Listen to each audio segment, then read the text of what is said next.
Hillary Clinton is leading Donald Trump by a wider margin, with the presidential election just over 3 weeks away.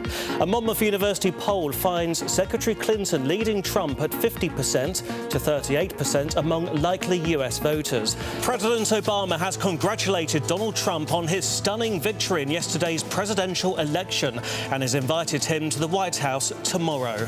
The two will discuss the transition of power. Mr. Obama will discuss the election results at 12:15 Eastern, with Hillary Clinton scheduled to address the nation momentarily. Russian President Vladimir Putin still insists Russia had nothing to do with cyber attacks on the Democrats during the presidential election. Mr. Putin answered questions from reporters on a wide range of topics at his annual news conference in Moscow today, but was vague about whether or not he'll move up Russia's 2018 election. Italian police have killed the man suspected of carrying out the fatal truck attack in Berlin. Italy's Interior Minister at a press conference in Rome says Anis Amri was fatally shot near a Milan area train station. Police say Amri fired on officers when stopped for an identification check and died when police returned fire. A policeman was injured and hospitalised, but his condition isn't life-threatening. Italy's former Prime Minister Silvio Berlusconi is campaigning for the no side in the constitutional reform vote next month. The billionaire says the top managers at his companies support current Prime Minister Matteo Renzi, who says the reforms will make Italy easier to govern. Italy's Prime Minister Matteo Renzi is ending the speculation. He says he'll resign a few hours from now.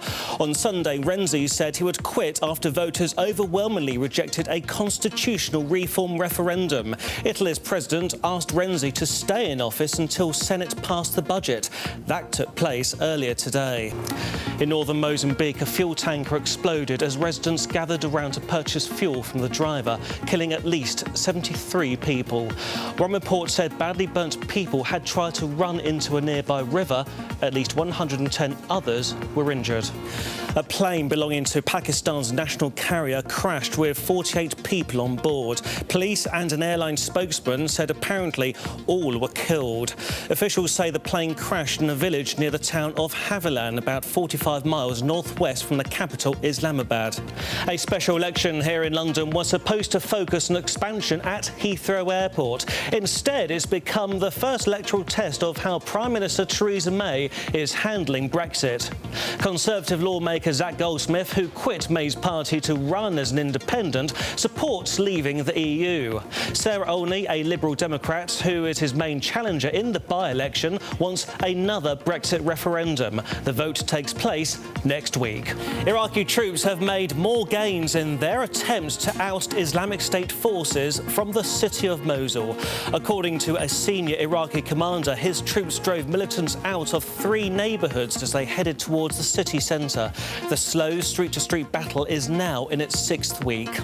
And you may recall Trump suggesting that UK Independence Party leader Nigel Farage would make a great ambassador to the US. But Chancellor of the Exchequer Philip Hammond says Farage shouldn't hold his breath waiting for an appointment. Hammond told ITV if he ever needs advice from Farage, he'll give him a call. Global news 24 hours a day, powered by more than 2,600 journalists and analysts in more than 120 countries. I'm Eric Johnson, and this is Bloomberg.